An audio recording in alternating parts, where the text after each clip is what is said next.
Olá, sou Carlos Moraes, terapeuta integrativo e farmacêutico. E você já deve em algum momento ter notado, tanto você, terapeuta holístico, terapeuta integrativo, como você, também profissional da área da saúde integral, já deve ter notado e percebido como sentimentos e emoções, elas interferem no bem-estar das pessoas, né?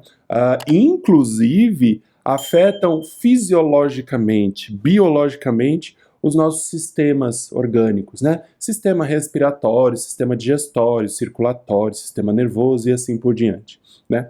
E como que esses sentimentos, essas emoções, sejam elas primárias, emoções de fundo, sentimentos mais profundos, traumas, vão afetando determinadas estruturas ou órgãos, por exemplo, trazendo respostas para nós profissionais da área da saúde integral, onde que um tratamento, um trabalho multidisciplinar, às vezes, é muito importante, né? Como também nós, em vários momentos, percebemos que alguns indivíduos, né, buscam ajuda, né, num determinado médico, vão em 457 especialistas e não resolvem um determinado problema crônico que ela tem, porque às vezes não visitam a raiz do problema. E qual é a raiz do problema? Às vezes sentimentos, às vezes emoções, às vezes traumas, às vezes frustrações, que foram se acumulando ao longo do tempo, ao longo de uma existência, e chegando num nível estratosférico, atingindo o campo somático, atingindo o corpo físico. E a partir daí, né, nós passamos a identificar, para sermos um terapeuta na prática, nós temos condições de compreender esse aspecto, porque faz parte do estudo do nosso arcabouço, né, de informação de saúde integral, que vai facilitar a nossa compreensão, identificação e tratamento.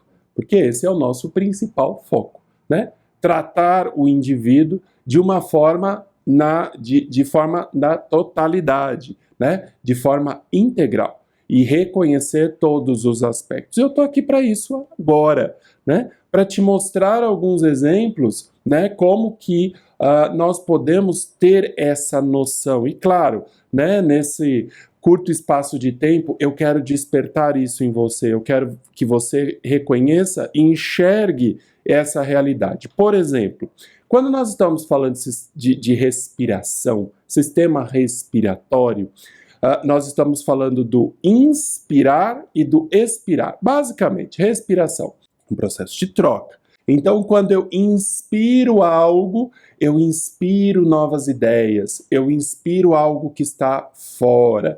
Então, o ato de inspirar é absorver ideias das experiências que eu tenho, né? Receber, absorver tudo aquilo que eu estou, parte daquilo, tudo aquilo seria demais, parte daquilo que vai me trazer novas experiências e vai despertar novas ideias. E quando eu expiro, eu coloco para fora aquilo que eu posso proporcionar às outras pessoas, né? Eu posso proporcionar novas experiências, eu posso proporcionar alguns conhecimentos, eu posso proporcionar reconhecimento, eu posso proporcionar satisfação, eu posso também proporcionar outras coisas um tanto ruins, podemos dizer assim, né? Então o ato de respirar é um ato de troca, né? A possibilidade de troca, como que o coração da respiração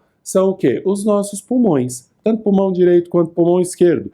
Então, essa relação que eu tenho com a troca, né, está muito amparada no pulmão. Então, todas as pessoas que têm uma dificuldade em se relacionar com um determinado ambiente, ela se sente presa, ela se sente agredida, ela se sente presa no sentido de ela não conseguir se expressar de alguma maneira, né?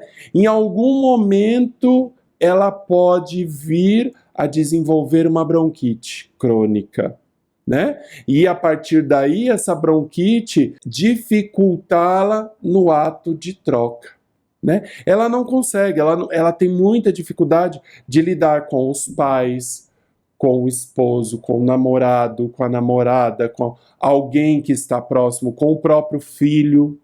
Então, essa troca, essa agressividade, né, que ela sente com o ambiente, fala assim, eu não consigo respirar, né, porque os brônquios, os bronquíolos, eles captam o ar, eles levam o ar até o alvéolo pulmonar, né, então quando eles inflamam, o ar não consegue passar direito, então existe uma diminuição no fluxo de ar, diminuição no fluxo de troca. E por que ela está sentindo essa diminuição? Ela está se sentindo agredida. Ela está se sentindo, às vezes, sufocada por uma determinada situação. Ah, Carlos, e quando isso acontece com crianças? Toda aquela emoção desequilibrada, muitas vezes, dos pais que discutem demais, brigam, às vezes, e infelizmente existe isso, saem nos tapas dentro da casa. Ah, mas é criança, ele não sabe direito, ele nem sabe o que está acontecendo. Sobrecarrega o ambiente com aquele tipo de sentimento e emoção, né? Então, palavras geram vibração. A nossa voz não gera um padrão vibratório, um padrão de som, o som não reverbera no ambiente, tudo isso interfere, né? Nós temos várias pesquisas que falam a respeito disso. Então, a bronquite, ela vem por causa de um sentimento. A bronquite ocorre por causa de uma frustração. Então eu preciso reconhecer isso. Da mesma forma, por exemplo, quem tem teimosia. Sabe aquele indivíduo? E ainda falando de sistema respiratório, tá? Eu não saí dele.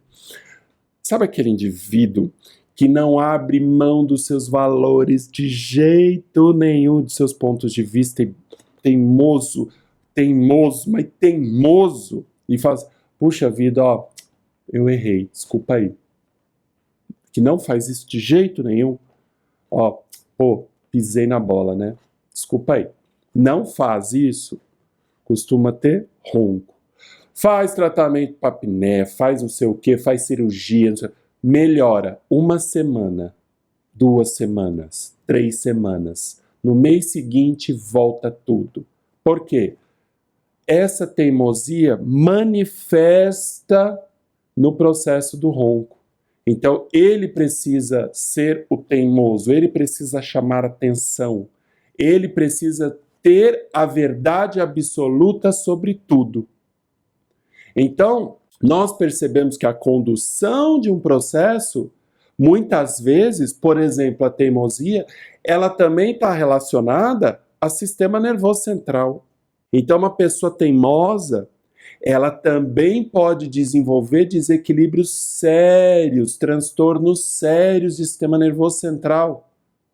Às vezes até transtorno obsessivo compulsivo. Ah, Carlos, você está fazendo uma relação então de que o transtorno obsessivo compulsivo tem como base a teimosia? Também. Avaliar é importante em todos os aspectos. Eu disse que pode despertar. Desperta inicialmente o ronco em algum momento. Dependendo dos outros processos que a gente tem que avaliar o todo, e aqui eu estou fatiando para dar exemplos para vocês, né? Exemplos interessantes para que você reconheça esses aspectos. Ok, mas eu preciso enxergar o indivíduo como um todo. Eu não posso simplesmente, pá, é isso. Eu preciso reconhecer esses outros aspectos. Então a teimosia ela pode despertar o ronco em sistema respiratório, chegando no sistema nervoso central, desenvolvendo um transtorno que é muito mais sério, é muito mais perigoso. Então a gente precisa entender que esses processos, eles têm um pouquinho de emoção daqui, um pouquinho de emoção dali, uma experiência mal vivida aqui, uma decepção ali, uma traição acolá, uma frustração aqui, uma insatisfação aqui, um medo ali, e tudo isso vai gerando processos. Como, por exemplo, se a gente for falar de sistema digestório, um sistema que fala de fatos, de experiências, de acontecimentos, de questões palpáveis. E aí você vê, por exemplo, Porque hoje em dia, né, em consultório terapêutico, por exemplo, eu encontro muito isso, muitos indivíduos com gastrite. Qual é a visão que a gente tem da gastrite? Uma atividade mental, né, proporcionalmente maior do que os fatos, do que aquilo que ocorre. Sabe aquele indivíduo que começa, pensa 30 zilhões de vezes na velocidade da luz a respeito de um único assunto e aquilo não desliga? É um indivíduo que tem gastrite. É um indivíduo que vai desenvolver, por quê? A gastrite está relacionada ao quê? Emoção primária. Você sabe o que é uma emoção primária inata, uma emoção secundária ou social, uma emoção terciária ou de fundo?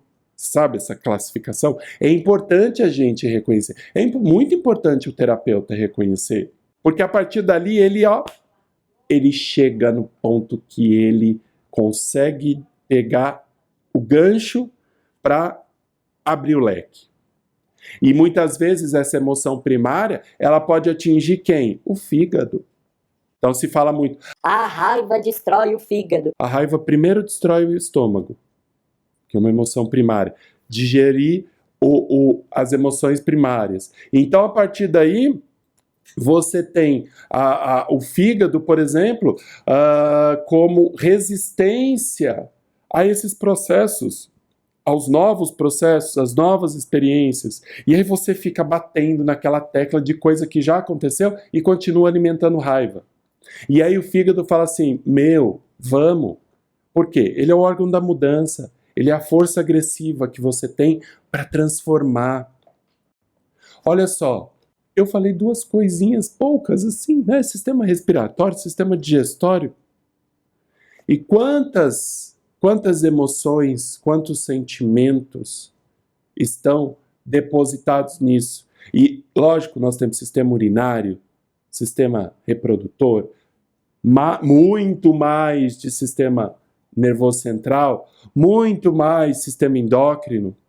E a partir daí, nem chegando, sistema muscular, ósseo e articular. E aí quando você fala que você tem problema no joelho, quais emoções? Falta de flexibilidade, maleabilidade e às vezes dificuldade de voltar atrás naquilo que você já fez. Não vou voltar.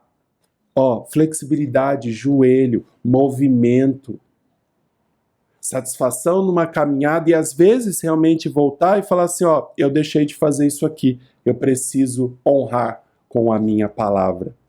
Então, todo esse processo é importante um terapeuta na prática reconhecer.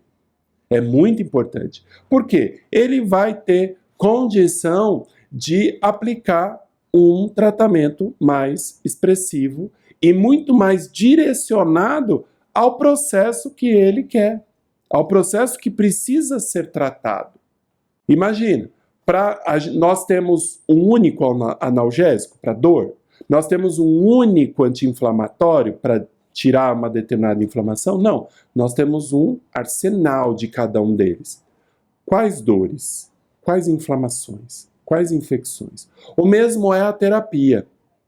Quais terapias? Nós temos muitas técnicas. Quais técnicas? Para quais processos? Para quais emoções? Para quais sentimentos? Se eu não identifico os sentimentos, os nossos consulentes às vezes não vão saber explicar o sentimento para nós. Porque nós reconhecemos o comportamento humano, ou pelo menos o terapeuta na prática tem que reconhecer o comportamento humano. Nós precisamos fazer essa leitura a partir das reclamações e das afirmações que os nossos consulentes e pacientes fazem. Esse é o papel de um bom terapeuta na prática. E eu espero ter trazido para você aqui nessa breve conversa um pouquinho dessa realidade, porque eu tenho certeza absoluta que você vai ter muito mais condições se você não conhece essa teoria, né, da psicossomática.